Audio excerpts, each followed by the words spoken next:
La police a appelé. Nous avons une fille de 14 ans en garde à vue. Elle dit que vous êtes sa mère. J'étais confuse. Je n'ai jamais accouché. Quand je l'ai vue, elle me ressemblait exactement. Une semaine plus tard, les résultats ADN sont revenus, 99,9% de correspondance. Je n'ai jamais été enceinte.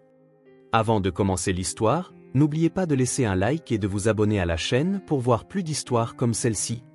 Dans un quartier résidentiel tranquille de la banlieue de Columbus, dans l'Ohio, vivait Natalie Harrison avec son mari David. Le couple, marié depuis 15 ans, possédait une maison typiquement américaine avec un revêtement de clin blanc et un toit bleu, où des rosiers bien entretenus dans le jardin de devant fleurissaient magnifiquement chaque saison. Natalie travaillait comme bibliothécaire à la bibliothèque publique locale. Diplômée en bibliothéconomie, elle aimait sincèrement l'environnement calme, entouré de livres. Commençant son travail à 8 heures chaque matin, ses journées à la bibliothèque étaient enrichissantes, allant de l'organisation des nouvelles acquisitions à la recommandation de livres aux usagers et à la lecture d'histoires pour les enfants. Les personnes âgées, des habitués, appréciaient particulièrement la personnalité chaleureuse et les vastes connaissances de Natalie, et elle, en retour, appréciait les conversations avec ces personnes riches d'expérience. Son mari, David, était directeur des ventes dans une compagnie d'assurance de taille moyenne du centre-ville. Grand, avec des cheveux bruns et des yeux bienveillants, il était le partenaire idéal pour Natalie. Ils s'étaient rencontrés à l'université, s'étaient fréquentés pendant 6 ans avant de se marier et se comprenaient profondément. Bien que David fût dévoué à son travail, il était un homme qui valorisait la famille, donnant la priorité au temps passé avec Natalie le week-end par-dessus tout. Depuis le début de leur mariage, le couple n'avait pas d'enfants. Au début, ni eux ni leur entourage ne s'en souciaient, pensant « nous sommes encore jeunes ». Mais au fil des ans, ils commencèrent à ressentir une pression tacite, en particulier de la part de la mère de David, Margaret. Margaret vivait seule à 3 pâtés de maison depuis la perte de son mari 5 ans plus tôt. Le temps passé avec son fils et sa belle-fille était devenu de plus en plus précieux. Margaret était une femme qui avait vécu sa vie comme une femme au foyer typique. Dans sa jeunesse, elle avait été belle et sociable, participant activement aux activités des clubs de femmes locaux. Elle était fière d'avoir élevé David et était sincèrement heureuse du mariage de son fils, mais elle ne cherchait pas à cacher son impatience d'avoir des petits-enfants. Bien qu'elle traitât Natalie avec gentillesse en apparence, Natalie pouvait deviner les véritables sentiments de sa belle-mère à ses expressions occasionnellement déçues et à la manière enthousiaste dont elle parlait des petits-enfants de ses amis. Chaque dimanche après-midi, Natalie et David rendaient visite à Margaret pour dîner ensemble. C'était leur routine. Margaret était une excellente cuisinière, et sa tarte aux pommes maison était particulièrement exquise. À table, ils discutaient du travail de David, des événements de Natalie à la bibliothèque. Presque invariablement, la conversation tournait autour des enfants des familles du quartier. Margaret mentionnait constamment les réussites des enfants d'autres familles, disant des choses comme « le plus jeune fils des Johnson est entré à Harvard » ou « les Smiths d'en face viennent d'avoir des jumeaux ». Natalie comprenait les bonnes intentions de sa belle-mère, mais ces conversations devinrent peu à peu un fardeau. Vers leur 5e année de mariage, le couple commença des traitements de fertilité. Les résultats des tests ne montrèrent aucun problème majeur, mais ils ne parvenaient toujours pas à concevoir. Les traitements étaient éprouvants tant mentalement que physiquement, particulièrement difficiles pour Natalie avec le cycle mensuel d'espoir et de déception. David était toujours d'un grand soutien, mais les regards lourds de sous-entendus de Margaret pesaient sur le cœur de Natalie. À leur 10e année, le couple décida d'interrompre temporairement les traitements. « Laissons faire la nature », dit Natalie, et David acquiesça. Cependant, au fond d'eux, ils ne pouvaient pas complètement abandonner l'espoir. Quand Natalie lisait des histoires aux enfants à la bibliothèque, elle s'imaginait parfois avoir ses propres enfants. David aussi ressentait de l'envie lorsque ses collègues parlaient de leurs enfants. Pourtant, leur mariage était heureux sans enfants. Ils avaient plus de temps à se consacrer l'un à l'autre, et leur lien en tant que couple se renforçait. Le week-end, ils se promenaient au bord du lac voisin, allaient au cinéma ou exploraient de nouveaux restaurants, profitant pleinement de leur temps ensemble. Les collègues de Natalie disaient parfois « Je t'envie de ne pas avoir d'enfants, tu as tellement de temps et d'argent ». Mais Natalie écoutait ces paroles avec des sentiments mitigés. Un dimanche particulier de fin octobre, ils dînaient chez Margaret comme d'habitude. Autour du rôti de bœuf et de la purée de pommes de terre que Margaret avait préparée, tous trois passèrent un moment paisible. La conversation de ce jour-là fut également banale, comme toujours, dans l'attente de la nouvelle semaine qui commençait le lendemain. Pouvez-vous imaginer gagner 10 000 $ par mois juste avec YouTube, le tout depuis chez vous? C'est exactement ce que j'ai fait avec des histoires sans visage ni voix. Consultez le lien dans la description si vous êtes curieux. Nathalie et David dirent au revoir à leur belle-mère et rentrèrent chez eux.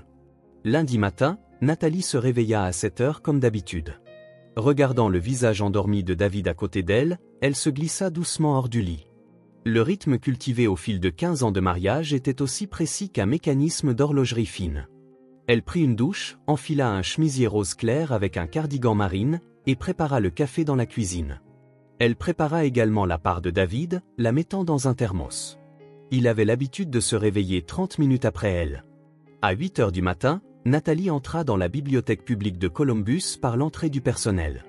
Le bâtiment en briques, construit il y a près de 30 ans, était apprécié comme le centre culturel de la communauté. Dans le bureau derrière le comptoir d'accueil, Nathalie commença à préparer le travail de la journée. Elle vérifia la liste des nouvelles acquisitions, examina l'état des livres retournés et se prépara à contacter les usagers sur les listes d'attente. Lorsque la bibliothèque ouvrit à 9 heures, les habitués entrèrent comme d'habitude. Le premier à apparaître fut M. Edward Finch, un professeur de lycée à la retraite. Il visitait la bibliothèque presque tous les jours, sa routine consistant à lire des livres d'histoire et des biographies. « Bonjour Nathalie. Aujourd'hui, j'aimerais faire des recherches sur le théâtre du Pacifique de la Seconde Guerre mondiale. Avez-vous reçu de nouveaux livres? Bonjour Monsieur Finch. En fait, un nouveau livre de recherche est arrivé la semaine dernière. Il porte sur une analyse stratégique de la guerre du Pacifique. Je pense que vous l'apprécierez beaucoup. » Nathalie récupéra le livre correspondant sur l'étagère et le tendit à Monsieur Finch. Voyant son visage s'illuminer de plaisir, Nathalie ressentit elle-même de la satisfaction. Le moment où elle pouvait fournir avec précision le livre qu'un usager cherchait était la plus grande joie d'être bibliothécaire. Vers 10 heures, de jeunes mères avec de jeunes enfants commencèrent à arriver successivement. Le mardi était la journée de l'heure du conte pour les enfants.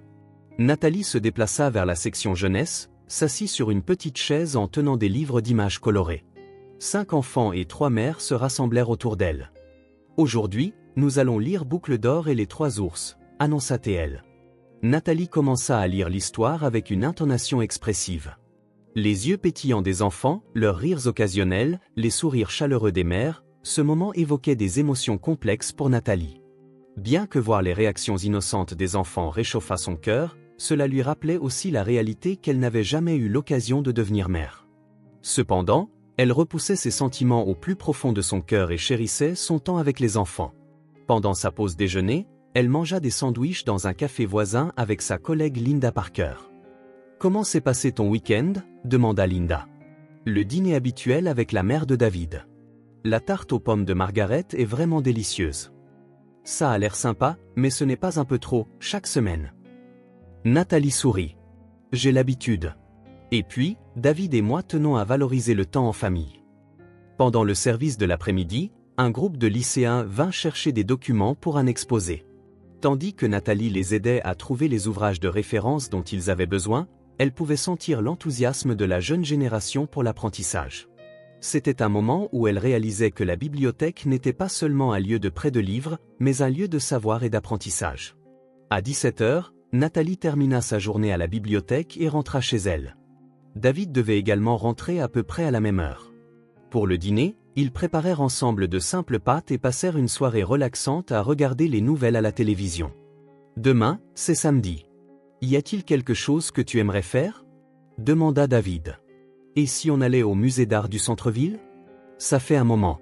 J'ai entendu dire qu'une nouvelle exposition a ouvert. C'est une excellente idée. Déjeunons dehors aussi. Faisant des projets pour leur rendez-vous du week-end, ils se couchèrent avec une agréable fatigue. Le samedi matin commença de manière plus détendue que les jours de semaine. Nathalie se réveilla vers 9 heures, complètement réveillée par l'arôme du café que David avait préparé. Le petit déjeuner se composait de pancakes maison et de bacon, un petit luxe matinal du week-end. Le Columbus Museum of Art était un bâtiment impressionnant du centre-ville et aussi un lieu chargé de souvenirs pour le couple. Ils l'avaient souvent visité pendant leurs années de fréquentation à l'université. La nouvelle exposition d'art contemporain était plus intéressante que prévu, et ils parcoururent le musée en discutant des œuvres. « Que penses-tu de cette peinture abstraite » Nathalie s'arrêta devant une grande toile. Honnêtement, je ne comprends pas vraiment, mais je trouve l'utilisation des couleurs magnifique. Ton sens artistique est plus affûté que le mien. Je ne comprends pas complètement non plus, mais il y a quelque chose qui m'interpelle. Après le musée, ils déjeunèrent dans un restaurant italien voisin. Avec des pâtes à la sauce tomate, une salade César et un vin blanc léger, ils passèrent les heures de l'après-midi ensemble. Même dans leur 15e année de mariage, leur temps seul restait frais et spécial. Le soir, ils rentrèrent chez eux et s'occupèrent du jardin. Nathalie replantait des fleurs d'automne pendant que David tondait la pelouse. Ils échangèrent des salutations avec les voisins, profitant de la vie paisible de banlieue. Dimanche après-midi, ils rendirent visite à la maison de Margaret comme d'habitude. Leur belle-mère, vêtue d'un tablier blanc, s'affairait dans la cuisine. Le menu du jour était du poulet rôti avec de la purée de pommes de terre et du pain de maïs maison. « Tu dois être fatiguée, Margaret. Est-ce que je peux t'aider » lança Nathalie. « Merci, ma chérie. Presque tout est prêt.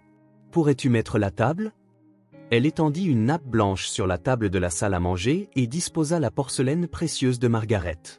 David s'assit sur la chaise qui avait été un souvenir de son père, et leur dîner à trois commença.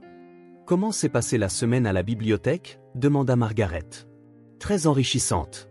Le nouveau programme de l'heure du conte a été bien accueilli, et les enfants l'apprécient vraiment. C'est merveilleux. Tu es vraiment doué avec les enfants. » Les mots de Margaret portaient leur nuance subtile habituelle.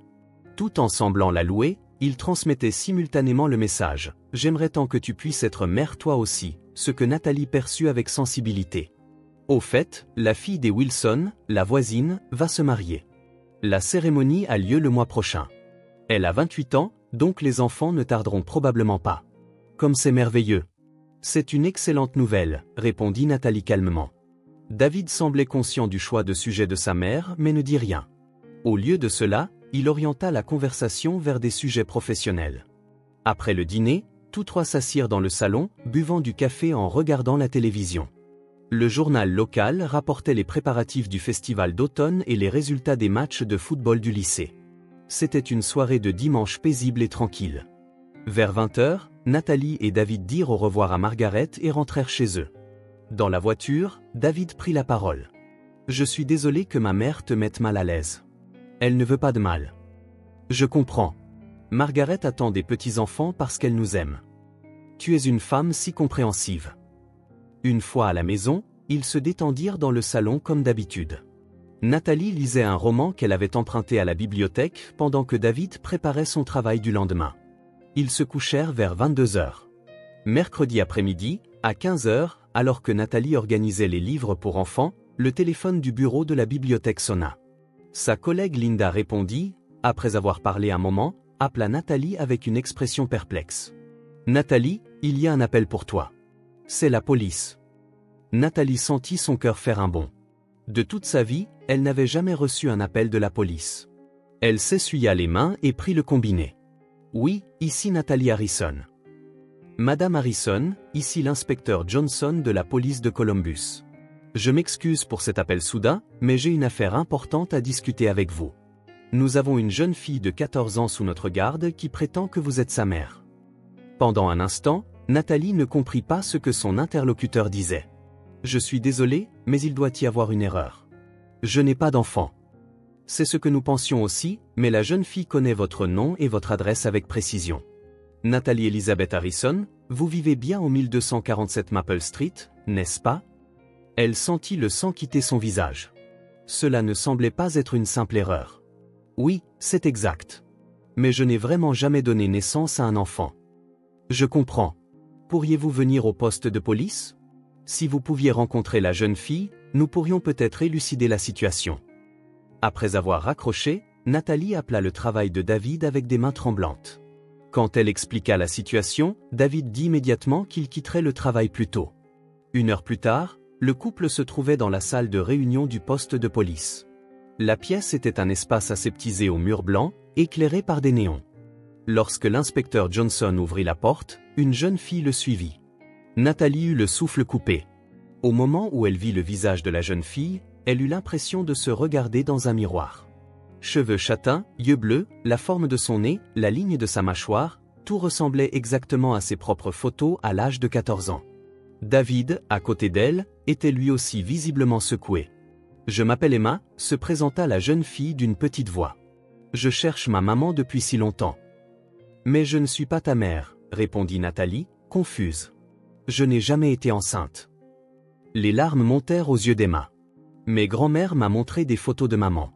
Vous avez le même visage, et grand-mère a dit que maman s'appelait Nathalie. »« Grand-mère » intervint David. « Où est cette personne ? » ?»« Elle est à l'hôpital. Elle s'est soudainement effondrée et ne peut plus parler. » La voix d'Emma tremblait. « En rangeant la maison, j'ai trouvé une boîte cachée. Il y avait des photos de maman et des papiers avec le nom de maman dessus. » L'inspecteur Johnson ajouta une explication. Emma vit seule depuis 3 semaines, après l'hospitalisation de sa grand-mère. Des voisins inquiets l'ont signalé. Quand nous avons vérifié son acte de naissance, il y avait des aspects suspects. « Des aspects suspects ?» demanda Nathalie. « Il n'y a pas de père mentionné, et la mère est enregistrée comme étant décédée dans un accident. Cependant, nous ne trouvons aucune trace de cet accident. » Nathalie regarda fixement le visage d'Emma. Au-delà de la ressemblance, c'était comme si elle regardait le reflet direct de son propre visage plus jeune. Cependant, logiquement, c'était impossible. « Seriez-vous d'accord pour faire un test ADN ?» suggéra l'inspecteur Johnson. Cela clarifierait tout. David serra la main de Nathalie. « Faisons-le. Nous devons connaître la vérité. » Le prélèvement d'échantillons pour le test ADN fut simple, un frottis à l'intérieur de leur joue prit moins de 5 minutes. On leur dit que les résultats prendraient une semaine. Cette nuit-là, à la maison, Nathalie et David parlèrent longtemps. « Cet enfant te ressemblait vraiment comme 2 gouttes d'eau, dit David. Mais le fait que tu n'aies jamais été enceinte est vrai. Nous sommes ensemble depuis 15 ans, il est impossible que tu aies pu cacher quelque chose comme ça. » Je le pense aussi, mais ce visage. Nathalie se tenait la tête. C'était comme me regarder moi-même. Pourrait-il y avoir d'autres possibilités ? Par exemple, as-tu des sœurs ? Je suis fille unique. Mes parents sont déjà décédés, et il n'y a pas de parents qui me ressemblent. La semaine parut longue. Nathalie essayait de se concentrer sur son travail à la bibliothèque, mais elle ne pouvait pas se sortir le visage d'Emma de la tête. David observait sa femme avec inquiétude. Il n'avait pas expliqué la situation à Margaret. Il ne voulait pas inquiéter leur belle-mère alors qu'ils ne connaissaient pas encore les résultats. Samedi matin, l'inspecteur Johnson appela. « Les résultats sont arrivés. Veuillez venir au poste de police. » Dans la salle de conférence du poste de police, l'inspecteur sortit des documents d'une enveloppe. « Voici les résultats du test ADN. » Nathalie et David regardaient, le souffle coupé. La probabilité de parenté est de 99,9%. Madame Harrison, Emma est votre fille biologique. La pièce tomba dans le silence. Nathalie se laissa tomber contre le dossier de sa chaise. « C'est impossible. Je n'ai jamais été enceinte. » Médicalement parlant, il n'y a pas d'erreur dans ces résultats, poursuivit l'inspecteur. Cependant, comme les circonstances sont très inhabituelles, nous avons besoin d'une enquête plus approfondie. Pourriez-vous nous en dire plus sur la grand-mère mentionnée par Emma ? Emma fut rappelée dans la salle de réunion. Cette fois, la façon dont Nathalie la regardait avait changé. Si cet enfant était vraiment sa fille, alors comment ? Comment s'appelle ta grand-mère ? demanda doucement Nathalie. Margaret Harrison, répondit Emma. Au moment où elle prononça ce nom, Nathalie et David se regardèrent. C'est le nom de ma mère, dit David, le visage pâle. Grand-mère était très gentille avec moi, mais parfois elle avait l'air triste. Elle disait, ta maman est devenue un ange. Mais elle savait très bien que maman était en vie. Dans l'esprit de Nathalie, divers fragments de mémoire commencèrent à se connecter. La période des traitements de fertilité il y a 14 ans, le souvenir d'être allée de nombreuses fois à l'hôpital pour des tests, Margaret qui l'accompagnait souvent. Après les tests, il y avait des jours où sa mémoire était étrangement floue, des jours où elle se sentait mal et dormait toute la journée. Emma, tu as dit que grand-mère t'avait montré ma photo. T'a-t-elle montré autre chose ? Emma sortit une photographie froissée d'une petite pochette. C'était sans aucun doute une photo de Nathalie à l'université. Au dos était écrit « Nathalie Morgan, 22 ans ». Tu te souviens où cette photo a été prise ? Grand-mère a dit, c'est une photo de maman avant qu'elle ne soit diplômée de l'université. David se leva. Allons voir ma mère, tout de suite. Nathalie était confuse. Les résultats du test ADN étaient certains. Emma était vraiment sa fille. Mais elle n'avait aucun souvenir d'avoir jamais été enceinte, et Margaret était probablement impliquée d'une manière ou d'une autre. Inspecteur Johnson, nous allons voir ma belle-mère. Nous vous contacterons immédiatement si nous apprenons quelque chose. L'inspecteur acquiesça. Nous allons placer Emma en garde provisoire pour le moment. Nous devons assurer sa sécurité jusqu'à ce que la vérité soit révélée. Emma regarda Nathalie. « Maman, ne m'abandonne pas. » Ces mots secouèrent profondément le cœur de Nathalie. Cet enfant était certainement sa fille, mais comment était-elle née? Pourquoi ne l'avait-elle pas su jusqu'à présent? Tout était un mystère. « C'est bon, Emma. Je découvrirai certainement la vérité, » dit Nathalie, prononçant des paroles maternelles pour la première fois. Dans la voiture en direction de la maison de Margaret, Nathalie et David gardèrent le silence. Aucun des deux ne pouvait anticiper la vérité qu'ils étaient sur le point d'affronter. La distance de 3 pâtés de maison semblait inhabituellement longue ce jour-là. La maison de Margaret avait la même apparence que d'habitude de l'extérieur. Le jardin de devant bien entretenu, les fenêtres aux rideaux blancs, un lieu rempli de souvenirs chaleureux des dîners du dimanche. Mais aujourd'hui, tout semblait différent. En ouvrant la porte d'entrée avec le double des clés, le silence habituel imprégnait la maison. Dans le salon se trouvait la boîte cachée mentionnée par Emma. La police l'avait déjà examinée, mais le contenu avait été remis à sa place d'origine. Quand David ouvrit la boîte, elle contenait des objets incroyables, des photos de Nathalie, des copies de dossiers médicaux, le plus choquant de tout, des documents d'un hôpital datant de 14 ans. Les mots « chirurgie de prélèvement d'ovocytes terminée » lui sautèrent aux yeux. Nathalie faillit s'effondrer sur ses genoux. « Qu'est-ce que c'est que ça ?» Sa voix tremblait. David examina attentivement les papiers. « Il y a le nom d'une clinique écrit ici, Lakeview Fertility Center. Mais c'est différent de l'hôpital où nous sommes allés. » Au fond de la boîte se trouvait une lettre manuscrite de Margaret, adressée à Emma. « Chère Emma, si je ne suis plus de ce monde, s'il te plaît, lis cette lettre. Tu as le droit de connaître la vérité. Ta mère n'est pas morte. Le nom de ta mère est Nathalie Harrison. » La lettre continuait. « Il y a 14 ans, j'étais inquiète que mon fils et ma belle-fille ne puissent pas avoir de petits-enfants. Sachant que Nathalie suivait des traitements de fertilité, j'ai voulu l'aider. Cependant, ce que j'ai fait était mal. » Nathalie continua de lire, le contenu était au-delà de l'imaginable. « J'ai mis des somnifères dans la boisson de Nathalie le jour de son examen.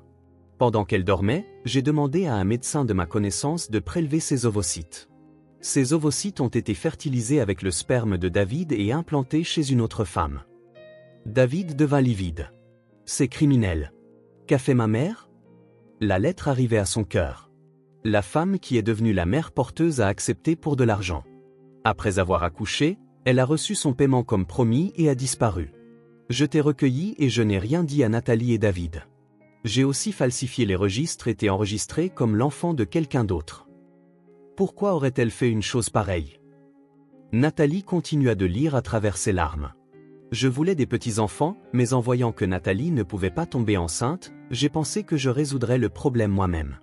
J'avais tort. Tu avais le droit de vivre avec tes vrais parents. La fin de la lettre contenait des mots d'excuse. Nathalie, s'il te plaît, pardonne-moi. Pour mes propres désirs, je t'ai volé ta fille. David, je t'ai aussi volé ta chance de devenir père. Emma, tu as des parents aimants. La seule façon pour moi d'expier mon péché est de révéler la vérité. La boîte contenait d'autres documents comme preuve, des registres de paiement à la mère porteuse, des actes de naissance falsifiés et des reçus pour les frais payés aux médecins à l'époque. Tout montrait que cela avait été planifié de manière systématique. Nathalie s'assit sur le sol. Le fait qu'elle avait une fille depuis 14 ans, la raison pour laquelle Margaret parlait des enfants d'autres familles pendant les dîners hebdomadaires, le vrai sens derrière, j'aimerais tant que tu puisses être mère toi aussi, tout se connectait. Cette femme a donné naissance à un enfant portant nos gènes, a reçu de l'argent et est partie, murmura Nathalie. David tremblait de colère. Ma mère nous a trompés pendant 14 ans. Emma est aussi ma fille. À ce moment-là, ils entendirent la porte d'entrée s'ouvrir. Quand ils se retournèrent, surpris, l'inspecteur Johnson se tenait là. Excusez-moi, nous avons reçu un appel de l'hôpital concernant un changement soudain dans l'état de Margaret Harrison. Elle a repris connaissance. Tous trois se précipitèrent à l'hôpital. Dans l'unité de soins intensifs, Margaret était allongée avec un masque à oxygène. Ses yeux étaient ouverts, et quand elle vit Nathalie et David, elle versa des larmes. « Nathalie, David. Sa voix était faible. Vous avez rencontré Emma, n'est-ce pas? Pourquoi as-tu fait une chose pareille, Margaret? Nathalie s'approcha du chevet. Je voulais des petits-enfants. Je voulais que vous soyez heureux tous les deux, mais ce n'était pas la bonne façon. Margaret toussa. Emma est devenue une belle enfant. Elle te ressemble tellement. Pendant 14 ans, nous ne savions pas que nous avions une fille. Emma a aussi grandi sans connaître ses vrais parents. La voix de David tremblait de colère. Je suis désolé, mais j'aimais Emma. Je l'aimais vraiment. Margaret essaya de tendre la main vers celle de Nathalie. Nathalie ressentit des émotions complexes, colère, tristesse et regret pour les 14 années perdues. Mais en même temps, elle ressentait un soulagement d'apprendre l'existence d'Emma. Et le médecin de la clinique Lakeview demanda l'inspecteur Johnson. Sa licence lui a été retirée. Il est mort il y a 5 ans, répondit Margaret. J'ai caché toutes les preuves, mais je voulais qu'Emma connaisse la vérité. Un médecin entra et annonça la fin des heures de visite. L'état de Margaret était stable, mais un rétablissement complet serait difficile. En quittant l'hôpital, Nathalie s'appuya sur le bras de David. Que devrions-nous faire? Pouvons-nous récupérer Emma? Demandons la garde. Elle est notre fille, biologiquement et légalement, dit David avec détermination.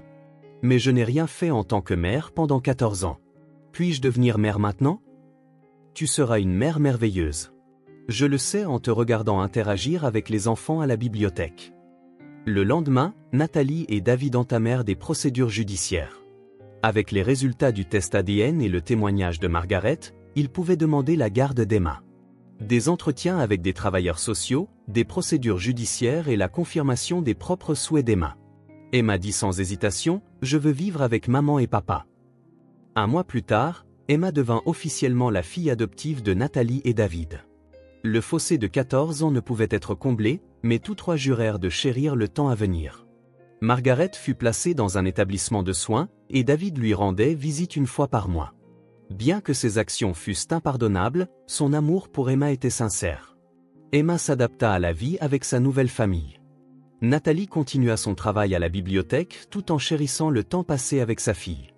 David ressentit également la joie d'être père, bien que tardivement. Le temps perdu ne pouvait être rattrapé, mais la vérité révélée, tous trois pouvaient commencer à avancer comme une vraie famille. Un an plus tard, en automne, Nathalie choisissait des livres avec Emma dans la section jeunesse de la bibliothèque. Emma, maintenant âgée de 15 ans, était plus grande que sa mère et devenait une jeune femme de plus en plus belle. Quand elles se tenaient ensemble, n'importe qui pouvait voir qu'elles étaient mère et fille. Ce livre a l'air intéressant. Emma prit un roman sur les liens familiaux. C'est un excellent choix. L'auteur est très doué pour dépeindre les relations familiales. Nathalie sourit. Pouvoir avoir des conversations naturelles avec sa fille était la chose la plus joyeuse de toutes. Les premiers mois avaient été difficiles.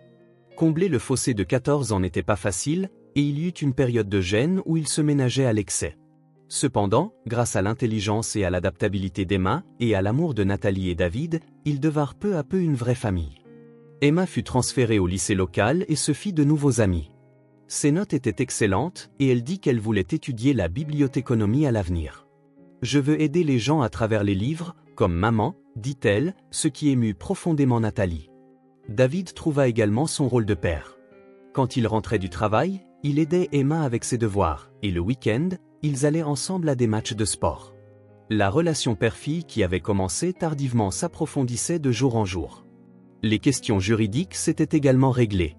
Margaret fut accusée de fraude et de violation de l'éthique médicale, mais compte tenu de son âge et de son état de santé, elle reçut une peine avec sursis. Elle vivait maintenant tranquillement dans un établissement où elle pouvait recevoir des soins professionnels. David lui rendait visite une fois par mois, et Emma l'accompagnait parfois. Ce que grand-mère a fait était mal, mais je comprends qu'elle m'aimait, s'exprima Emma avec maturité. Mais je suis heureuse d'être avec ma vraie famille. Pour Nathalie, devenir mère fut plus naturel qu'elle ne l'avait imaginé. Même sans 14 ans d'expérience, son amour pour sa fille grandissait certainement. Emma aussi trouva de l'espoir dans l'avenir plutôt que de se lamenter sur le temps perdu.